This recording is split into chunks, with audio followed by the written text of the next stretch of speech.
As you know, 5 people were seriously wounded and 2 very, very seriously hurt around 11 o'clock this morning. The shooter is now in custody, and the Army Criminal Investigation Division is on site to ensure that the perpetrator of this atrocity, which is exactly what it is, will be prosecuted to the fullest extent of the law. The entire nation is praying for the victims and their families, and hopefully they'll fully recover, and we can put this chapter behind, but we're not going to forget what happened. We're going to take very good care of this person that did this, horrible person. This afternoon, we're pleased to welcome to the White House one of the great and most esteemed business leaders and geniuses and innovators anywhere in the world, Apple CEO Tim Cook. It's an amazing job. Thanks as well to Secretary of the Treasury Scott Bessent and Secretary of Commerce Howard Lutnick for being here, wherever you may be. Oh, there you are. Hello, fellas. I missed you. Today, Apple is announcing that it will invest $600 billion, that's with a B, in the United States over the next 4 years. That's $100 billion more than they were originally going to invest. And this is the largest investment Apple has ever made in America and anywhere else. And it's just an honor to have you. As you know, Apple's been an investor in other countries a little bit. I won't say which ones, but a couple. And they're coming home. $600 billion. It's the biggest there is. The company is also unveiling its ambitious new American manufacturing program, which will bring factories and assembly lines across our country all roaring to life. Areas that were not doing so well are doing very well. We have about $17 trillion coming into the United States, which is more than ever before. That's never even come close. There's never been anything like it. Even you, that's even a lot of money for you. But we have commitments of more than $17 trillion. That was as of a couple of weeks ago. These investments will directly create more than 20,000 brand new American jobs and many thousands more at the Apple suppliers like Corning, Broadcom, Texas Instruments, and Samsung, who all deal in that world. As part of this historic commitment, Apple will massively increase spending on its domestic supply chain for the iPhone and will build the largest and most sophisticated smart glass production line in the world in Harrodsburg, Kentucky, which is a great, actually, I did very well there. I like it because I see I did very well there. I did very well in Kentucky, but it's a great place. You're going to be very happy. I thought maybe while we're up, I'll interrupt my own speech by you might show them a little bit about the product that you're going to be doing in Kentucky, Tim. Absolutely. You mind if I step up? Yes, please. This box was made here in the U.S., California, and this glass comes off the Corning line. It's engraved for President Trump. It's a unique unit of one. It was designed by a U.S. Marine Corps corporal, a former one, that works at Apple now. That's good. He's done well. Designed it for you. And the base comes from Utah and is 24 karat gold. And it sits, I'll take the liberty of setting it up. Wow.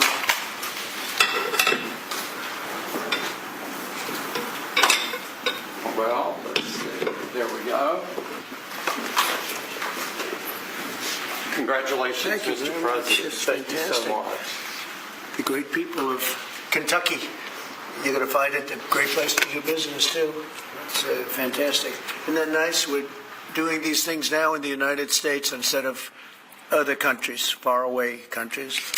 This is a significant step toward the ultimate goal of ensuring that iPhones sold in the United States of America also are made in America. With the mass infusion of capital it's announcing today, Apple will also build a 250,000 square foot server manufacturing facility in Houston and invest billions of dollars to construct data centers across the country from North Carolina to Iowa to Oregon. That's big stuff. Apple will also open state-of-the-art manufacturing economy. It's going to be a manufacturing academy in Detroit, and that's a great place to do. Well, you know, big things are happening in Michigan and Detroit They're coming in because of what we've done with the, I call it the great big beautiful bill. I added one word, great. But we have probably the biggest, most comprehensive piece of legislation ever passed. It's going to mean unbelievable numbers of jobs, and no jobs on, think of this, whether it's tips or overtime or Social Security, no tax. So no tax on tips, no tax on Social Security, no tax on overtime. And there's just a small bit of it. For Apple and others businesses, we're talking about the deductions and all of the things. And actually for people that go out and buy a car, first time it's ever been done, we talk about deductions for companies, but they're going to be able to deduct interest when they borrow money to buy a car if it's made in America. It has to be made in America. So it is amazing. And one of the reasons I think I can say that Apple's coming here is the legislation we just passed with this kind of investment. Apple will also open other facilities, rare earth magnets from Texas, and build, oh, I love that you're doing this. I love that. I love that. And build a brand new rare earth recycling line in Mountain Pass, California. I know that area. That's where they have a lot of truly rare earth. That's fantastic. I love that. And Apple will help develop and manufacture semiconductors and semiconductor equipment in Texas, Utah, Arizona, and New York. For years, Americans have watched as many of our leading tech giants built their factories overseas and exported American jobs abroad.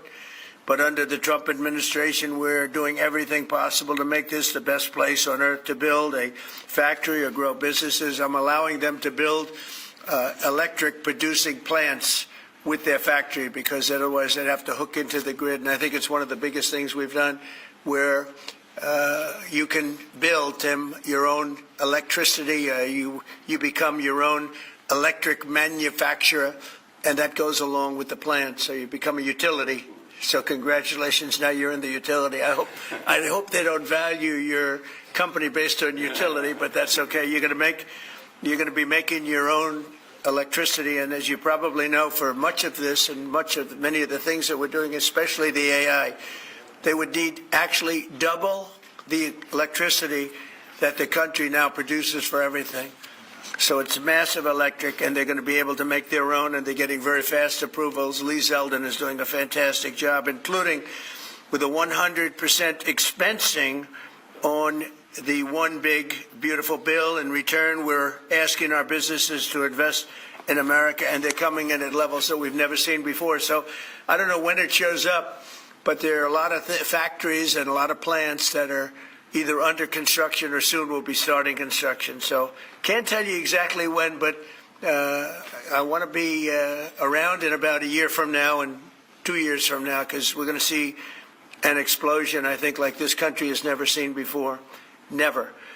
Today's announcement is one of the largest commitments in what has become among the greatest investment booms in our nation's history, and we've got the hottest country anywhere in the world. You know, I told you the story that, and Tim, I'll tell you, but I went to the Middle East, and I was with Qatar, I was with UAE, and the King of Saudi Arabia, all great leaders.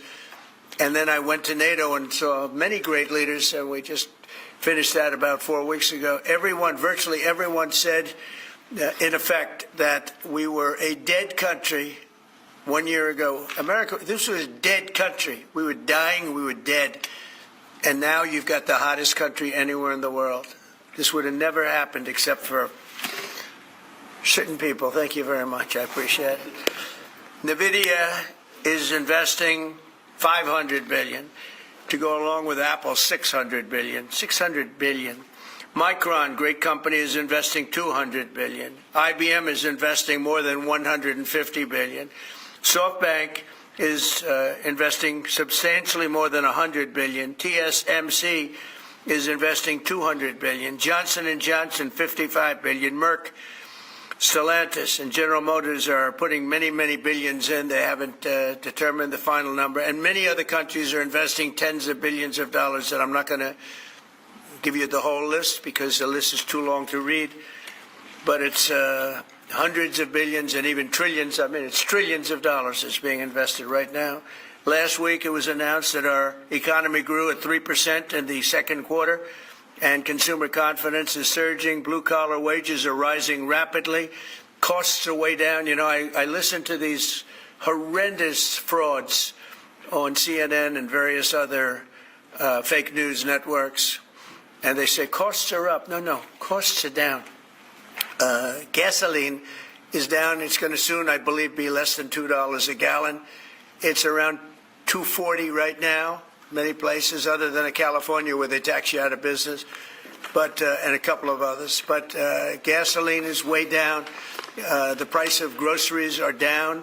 How about eggs? When I first came here, my first week, the press hit me very hard on eggs. Eggs had quadrupled or something. I said, I didn't know about it. Give me a chance. I've just been here for 4 days. Well, eggs are down. Everything's down. Price is down. The only thing that's up is stock prices. That's really up, and that's through the roof. The stock market has been hitting all-time records, all-time highs.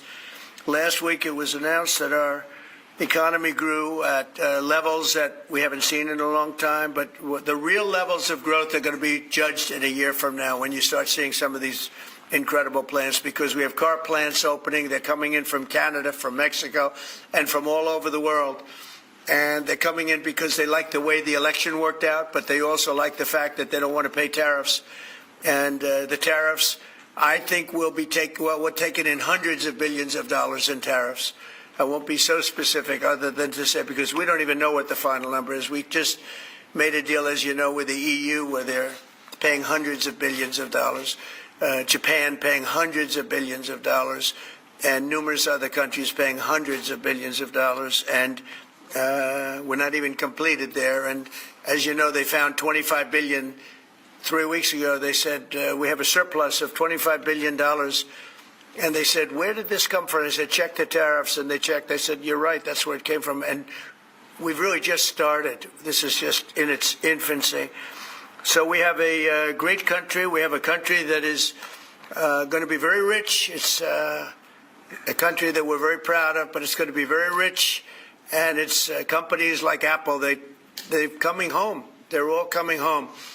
And we want them to come home. They have to come home. We're going to treat them really well. We're going to be putting a very large tariff on chips and semiconductors. But the good news for companies like Apple is if you're building in the United States or have committed to build, without question committed to build in the United States, there will be no charge. In other words, we're not going to be charging. So a lot of countries, a lot of companies are leaving various other places and they're coming to the United States. So in other words, we'll be putting a tariff on of approximately 100% on chips and semiconductors. But if you're building in the United States of America, there's no charge, even though you're building and you're not producing yet in terms of the big numbers of jobs and all of the things that you're building. If you're building, there will be no charge. So I just want everyone to know that. And I didn't even tell you that inside. We discussed the concept, but I didn't. So it's a big factor. So 100% tariff on all chips and semiconductors coming into the United States. But if you've made a commitment to build, or if you're in the process of building, as many are, there is no tariff. Okay? If for some reason you say you're building and you don't build, then we go back and we add it up, it accumulates, and we charge you at a later date. You have to pay, and that's a guarantee. So that's a big statement, and I think the chip companies are all coming back home. They're all coming back. You know, we started with Intel, and gradually Intel was just taken over the coals. They were taken to the cleaners, frankly, and moved to other places, in particular Taiwan. But I think a lot of those companies are coming back, and they're coming back very rapidly. So that's a big statement. 100% tariff. I want to thank you very much. Tim, would you like to say a few words about your company, please? Good afternoon, everyone. Mr. President, thank you very much for having me here today. You've been a great advocate for American innovation and manufacturing. I'm grateful for your leadership and your commitment. That's a commitment we share at Apple because American innovation is central to everything we do. Our products are designed here, we're hiring and growing here, and we support 450,000 jobs with thousands of suppliers and partners in all 50 states. Earlier this year, we made our largest ever spending commitment, $500 billion to the U.S. over the next 4 years. That's already yielding results. Earlier this year, we broke ground on a new factory in Houston to make advanced AI servers. And just last month, the very first test unit rolled off that factory's line, proudly made in America. President Trump shared some kind words about that work, but he also asked us to think about what more we could commit to doing.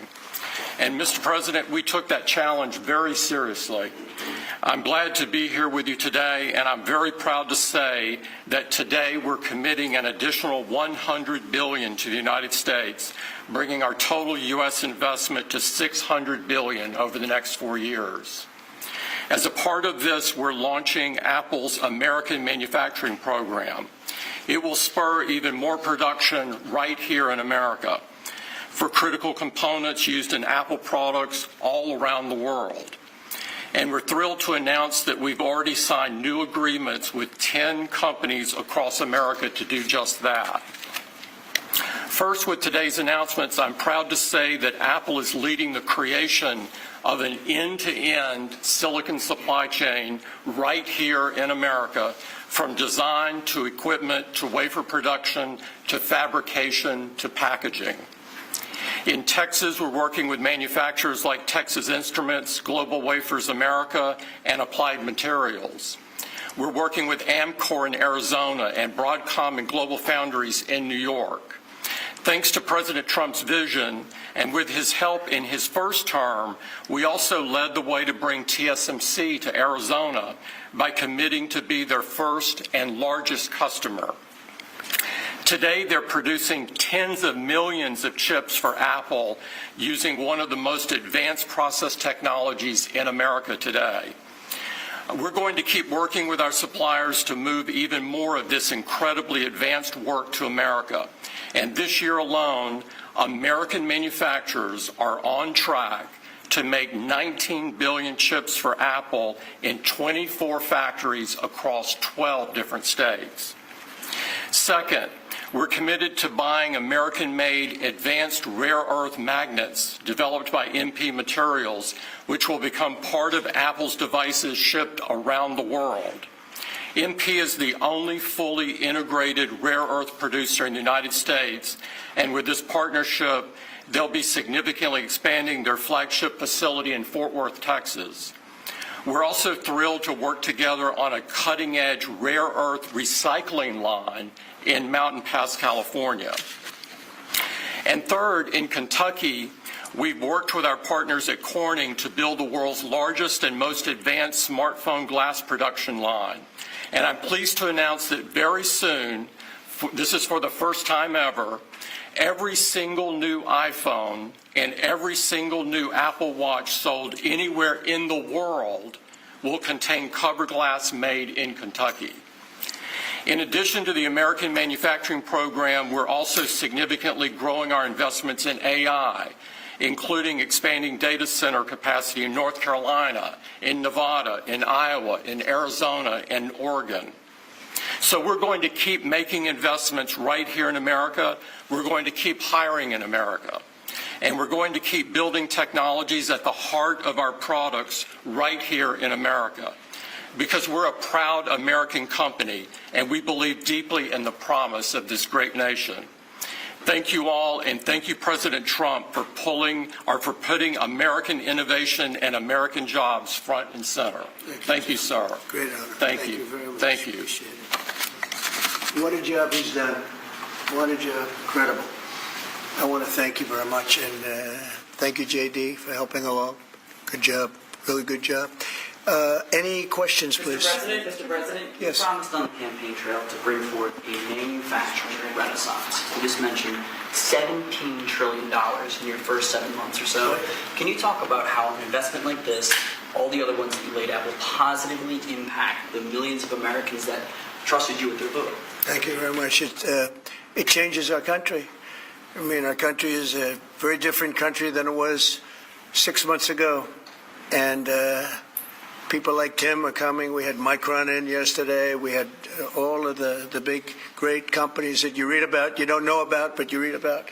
Many of them were making products outside of our country. Foolishly, we lost them. If we had the right person sitting in that seat, that would have never happened 20 and 30 years ago. When you look at the chip business, it would have never left our shores. We had 100% of chips originally, and then we slowly got taken down to nothing. We have the biggest chip companies, to both of them, but we have the biggest in the world coming in. They're going to Arizona and beyond. And we're going to have, in a short period of time, we'll be up to almost 50% of the chips from starting in nothing. And that's something. But we have the greatest companies in the world coming into our country, and that means jobs, and it means wealth, and wealth means security for our good. Okay? Yes, Mr. President. Yes, sir. Congratulations on this investment, President Trump. And Thank you. What a good, great example of putting America first. What does the labor force look like to fill these jobs that you have? Do we have enough skilled American workers to fill these? Well, we do have a lot of workers, and we have a lot of workers that hadn't been looking for work because they were disincentivized, frankly. And people like Tim have tremendous schools and training centers that they build along with a lot of their big plants where they train people on whether it's glass, like in Kentucky, or computers, or whatever they might be doing. It's a complex world, and they train people, and they do a great job. So it's a whole new workforce. Now, we have a lot of them in energy because, you know, they've always liked energy. As you know, coal has opened up and opened up big. We brought it back. And brought it back in a very large way. You know, China's right now building 58 coal-fired plants, 58 big ones. And here we were saying we don't take coal. We have more coal than anybody else in the world. We have more oil and gas than anybody else in the world. But we have tremendous energy jobs, and the energy, as you know, we're booming with energy. And that's why the gasoline prices are down. The costs are down. I just hope when they watch these shows, I watch this, I won't use names because I just make them better known that nobody knows who they are. But I watch this group of people on CNN and MSDNC too, the same thing, where they say, well, costs have gone up. Costs haven't gone up, they've gone down. I'm telling you, the thing that's gone up is stock prices, and success of our country. Our country is really, really doing well, successful. Yes, ma'am? Yes, Mr. President, have Putin and Zelensky agreed to a summit yet? And where and when would that be? What would that Well, look there's like? a very good prospect that they will. And we haven't determined where, but we had some very good talks with President Putin today. And there's a very good chance that we could be ending the end of that road. That road was long and continues to be long, but there's a good chance that there will be a meeting very soon. How close do you think you are to a deal? Excuse me? How close do you think you are to some kind of deal? Well, I don't want to say.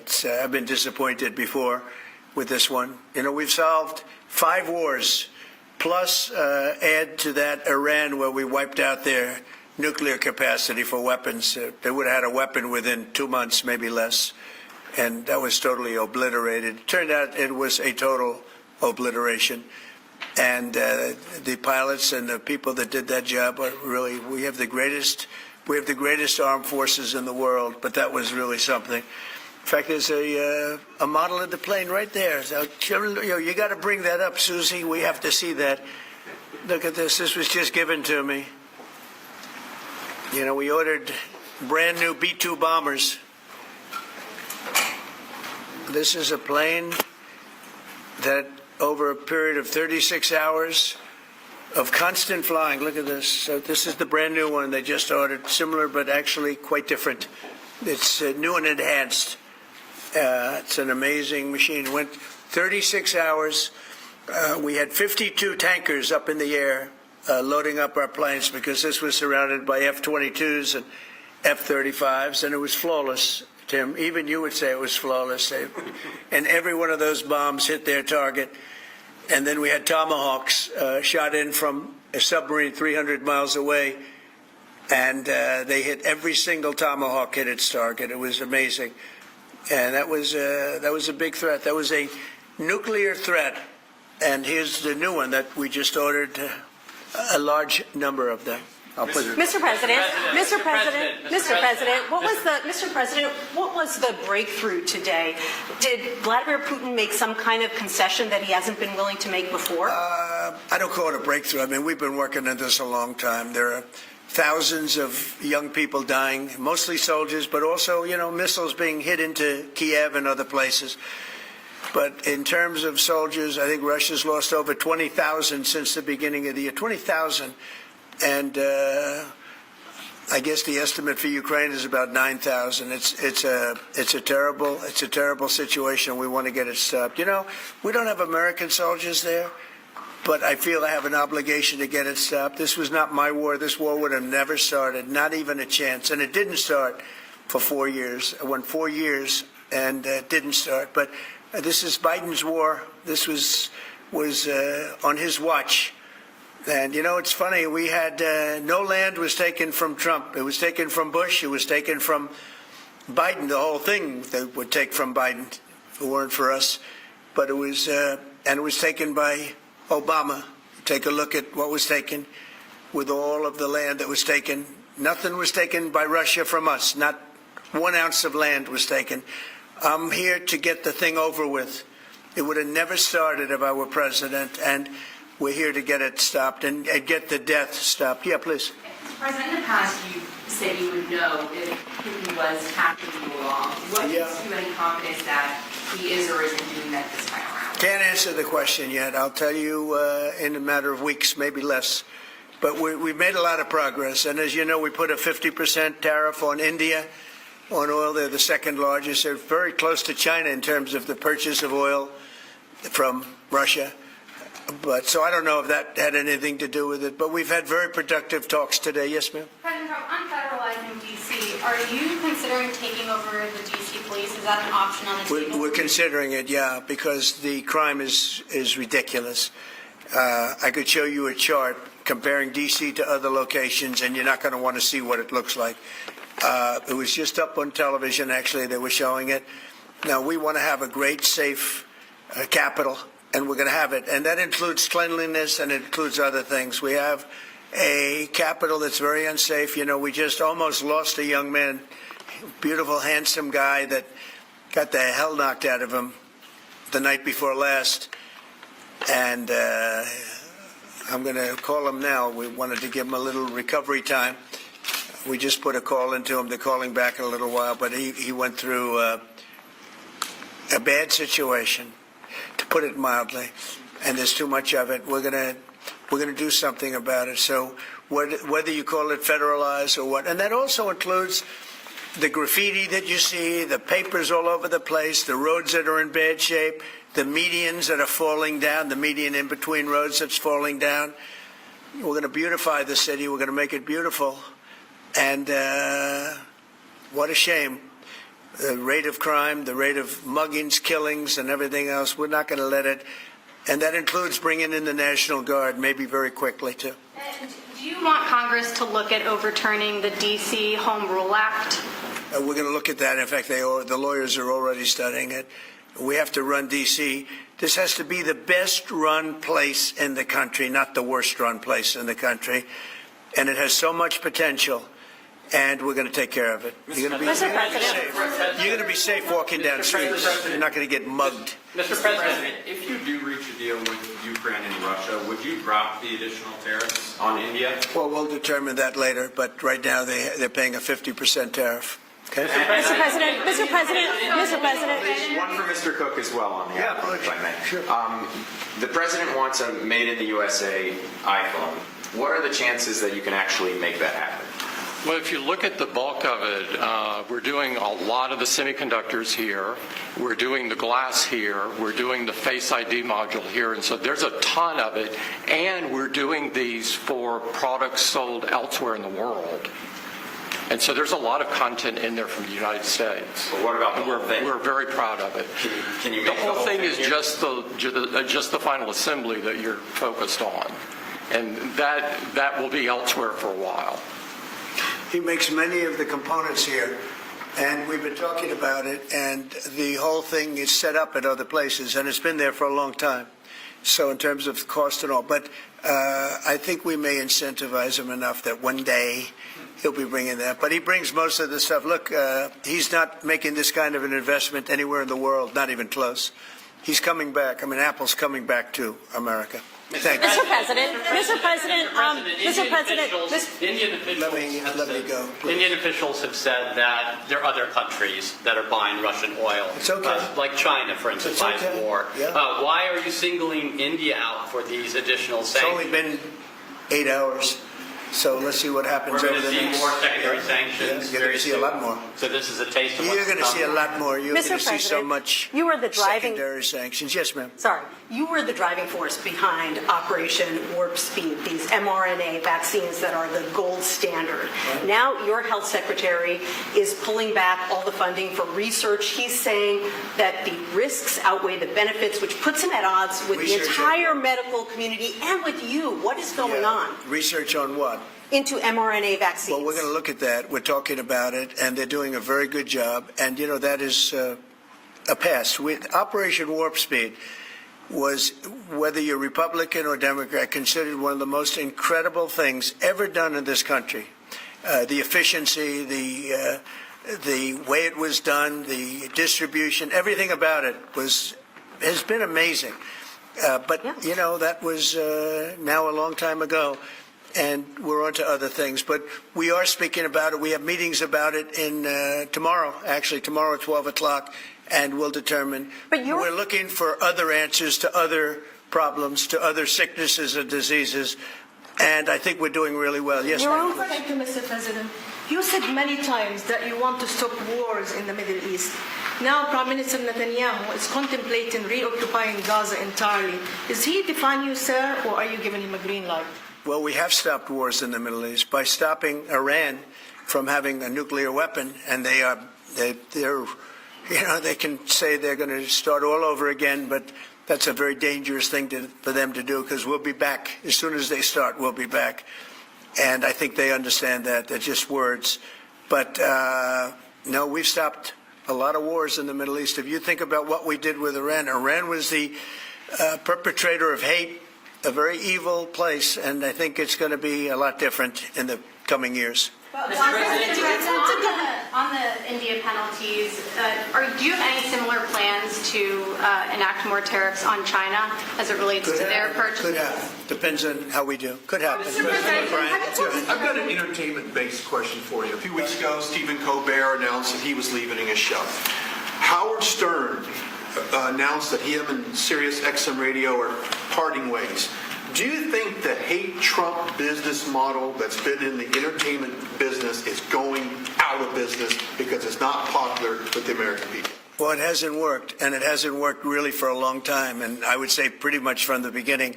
Colbert has no talent. I mean, I could take anybody here. I could go outside in the beautiful streets and pick up a couple of people that do just as well or better. They get higher ratings than he did. He's got no talent. Fallon has no talent. Kimmel has no talent. They're next. They're going to be going. I hear they're going to be going. I don't know, but I would imagine because they get, you know, Colbert has better ratings than Kimmel or Fallon. You know that. Howard Stern, it's a name I haven't heard. I used to do a show, used to have fun, but I haven't heard that name in a long time. What happened? He got terminated? Yeah, they're going to separate ways because I think what they're offering salary-wise is real low than what he's getting. You know when he went down? Whenever you want. You know when he went down? No, before. When he endorsed Hillary Clinton, he lost his audience. People said, give me a break. He went down when he endorsed Hillary Clinton. Mr. President, have you personally started interviewing Fed candidates yet? Yeah, And we've are you started the considering interviewing process. Scott and I and Howard, a lot of people, JD, look, we have some great candidates. It's probably down to 3. He doesn't want the job. He said, do you like this job better? Yes, sir. I mean, he was a candidate, but I don't think he'll take it. Are there any candidates I really don't think he'd take it, Are there actually. any candidates from Wall Street, Mr. President? Essentially, we're all from Wall Street, aren't we? You know, when you get right down to it, the term Yeah. Wall Street. Yeah, please. Yep, you made your tax cuts permanent. You mentioned that the tariffs are bringing in a ton of external revenue. You've opened up markets, the EU, Japan, South Korea, many others, to American goods like we've never seen before. How much growth can we expect in the economy now that this model of yours is sort of beginning to really take off? Well, I think the growth is going to be unprecedented. I think we're going to have growth that's unbelievable. Now, remember, we're building and just starting to build a lot of these incredible plants. We talked about the electric facilities that we're building, the generating plants, electric generating plants are massive, and they're going to be great, and they're going to sell excess electricity into our grid. So we're going to be having much more electricity than we ever had, and those plants are going to be taken care of individually. I know Tim is building one in one of his big factories, but especially for AI because it needs so much electricity. So I appreciate the question very much, and I think the growth is going to be unprecedented. Mr. President, on Todd Blanche, New York City Mayor Cuomo? I haven't. No, I haven't. Mr. President, have you been briefed on what Ghislaine Maxwell told Todd Blanche? No, I haven't. So you don't know whether you came up in the conversation I know Todd is or a not? very respected person all over the country, all over the world legally, so I don't know. Mr. President, Yeah, please go ahead. will the new Fed governor be temporary? We're probably going to go with a temp and then a permanent, I think. Are the two So Kevins? the temp is going to be named, I'd say, over the next 2-3 days, and then we're going to go permanent. Are the two Kevins the leading contenders for the permanent spot for the chair? Well, the two Kevins? The two Kevins are absolutely, they're both very good. Mr. President. The two Kevins, very good. Mr. President, is Vice President Vance hosting a gathering this evening to talk about how to respond to the Epstein situation? Is he working on what? Is he hosting some kind of gathering of top advisors this evening to talk about how to respond to the Epstein situation? I don't know. I could ask you that question. I don't know of it, but I think here's the man right here. I saw a reporter today, and it's completely fake news. We're not meeting to talk about the Epstein situation, and I think the reporter who reported it needs to get better sources. On that, Look, the whole thing is a hoax. It's put out by the Democrats because we've had the most successful 6 months in the history of our country, and that's just a way of trying to divert attention to something that's total bullshit. Okay? on that subject, yeah, please. A new Gallup poll says that Elon Musk is the most unpopular public figure in the country right now. I'm wondering, do you miss having him around the White House, or is that poll accurate? I don't know if the poll's accurate. I think he's a good person. I think he had a bad moment, really bad moment. But he's a good person. I believe that. President Trump, are you keeping that 10 and 12-day deadline? China facing potential secondary sanctions for Yeah. Russian oil. Then having that tariff or sanction rather or not hinges on what going forward? It may happen. I mean, I don't know. I can't tell you yet, but we did it with India. We're doing it probably with a couple of others. One of them could be China. Yes. Are you keeping that 10 to 12-day deadline that you had given Russia after today's talks? Yeah, we're pretty much getting close to it right now, but we're having very serious talks right now about getting out of Ukraine, getting it settled, getting it ended. Should have never started, would have never started. If I were president, it would have never started. I want to thank Tim Cook. He's a great, great man, a visionary, a businessman, just about every quality he can have other than athleticism. I don't know about that. I'm looking at him. I'm not 100% sure about you. You're a good athlete. I'll bet you're pretty good. I think he's good at everything, but I want to thank you very much, Tim. Thank you, sir. Congratulations. Thank you all very much. Thank you, Mr. President. Thank you, guys. Thanks, guys. Read off the store right here. Hand it out. Thank you, guys. Thanks, everybody. Thank you, press. Thank you, guys. Let's go. Let's go. Thank you. Thanks, guys. Thank you.